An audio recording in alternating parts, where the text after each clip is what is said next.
The Highlands, Scotland's largest whisky region, is so large it has sub-regions of its own and a wide array of flavours, from sweet, soft malts to full-bodied flavours.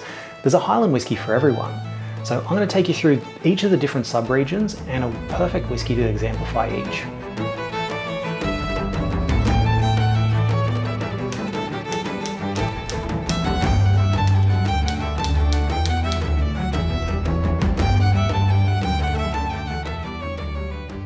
Hey guys, I'm Nath Martin, the Whiskey Scribe. I'm a whiskey enthusiast and I love all things whiskey. Whiskey snobs love to taste whiskey and tell you what region it's from based on the flavours alone.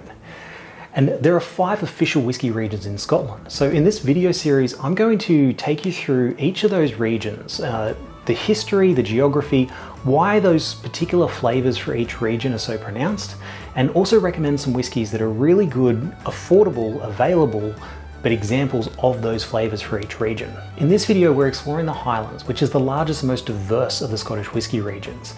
So large that it has sub-regions. So I'm going to be recommending a whisky that's a good example of each of those sub-regions to really give you an idea of how diverse the Highlands really are. Now, geographically, the Highlands covers a really vast area, stretching from just north of Glasgow all the way up to the northernmost tip of Scotland. The region includes towering mountains, serene glens, dramatic coastlines, and even remote islands. Historically, Highland whisky was made on smaller stills than in comparison to the lowland whiskies.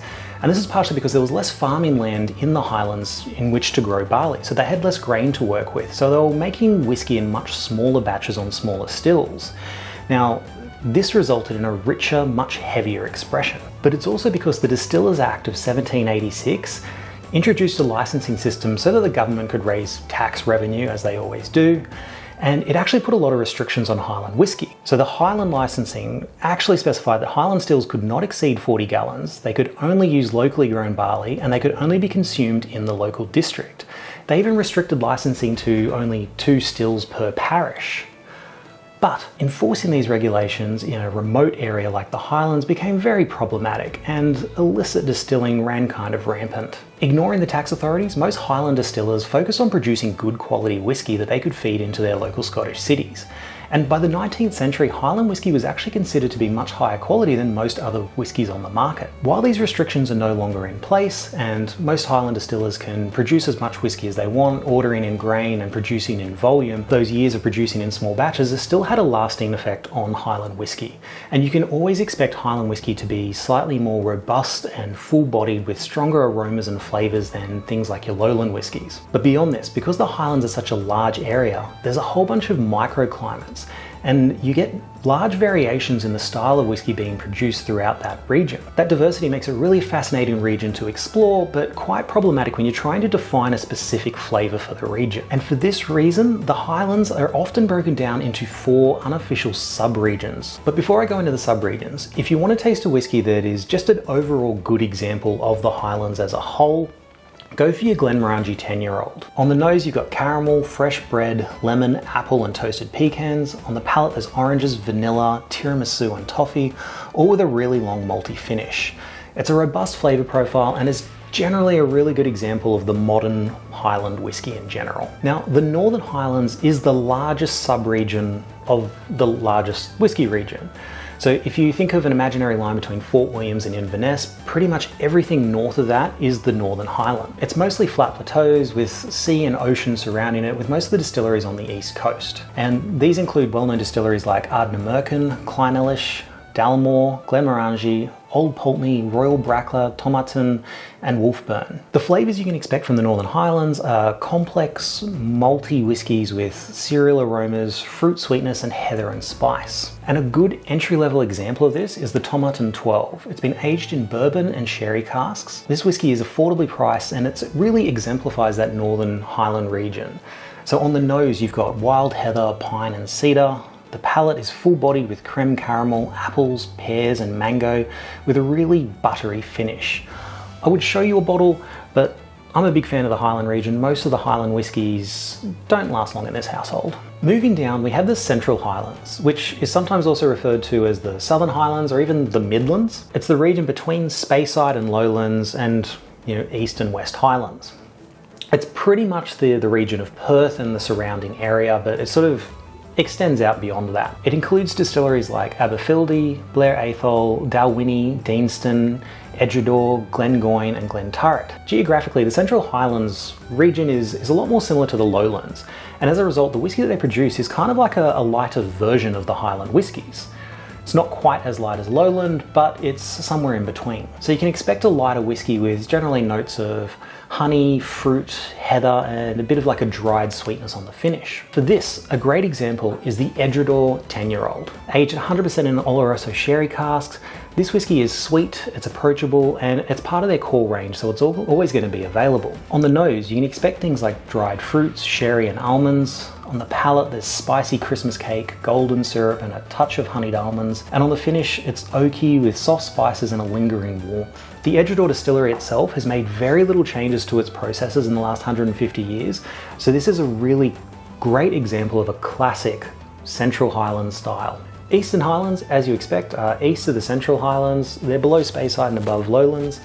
And you're looking at distilleries like Fettercairn, Glencadam, Glendronach, Glengarioch, Glenglaslow, Knockdhu, and Royal Lacknagar. The whiskies from the Eastern Highlands are known for being full-bodied, dry, earthy, with fruit and a distinctive sweetness. And that distinctive sweetness often actually gets Eastern Highland whiskies mistaken for Speyside. And I think the point of difference you need to look for is that dry, earthy sort of flavors. That's what kind of differentiates them. You don't get them as much in Speyside. But for the perfect introduction to these Eastern Highland flavors, I cannot recommend Glendronach 12 highly enough. This is a whiskey that's been aged in Pedro Ximenez and Oloroso sherry casks, and it is incredibly full-bodied. So on the nose, you're going to find raisins, melon, and a sweet, syrupy quality that's almost like dark sugar without being too overpowering. And on the palate, you can pick up sweet flavors of ginger, tobacco, melon, and milk chocolate, followed by orchid fruits, vanilla, and almonds. And then the finish, it's got a medium finish of wood and baking spice, nutmeg, and even more ginger. Now, if you're somebody who loves a good sherry bomb, this is definitely the whiskey for you. And now finally, we've got the Western Highlands. Obviously, to the west of the Central Highlands, below the Northern Highlands, above the Lowlands. You know where it is. And this region is incredibly rugged, mountainous, with loads and loads of rain. And because of the rain, it's not a great farming region. So it hasn't always, in fact, it's really never been a typically traditional whiskey making region. Even today, there's only 4 distilleries in operation, and that's Ben Nevis, Loch Lomond, Knockneen, and Oban. And it's common for these whiskies to be peated and aged in sherry casks. So you've got the combination of smoke and sweet. Now, when we talk about smoke, it's worth noting here that the peat, the flavour of the smoke that comes out of peat differs for each whiskey region. There's not one homogeneous type of peat that just produces a smoky flavour.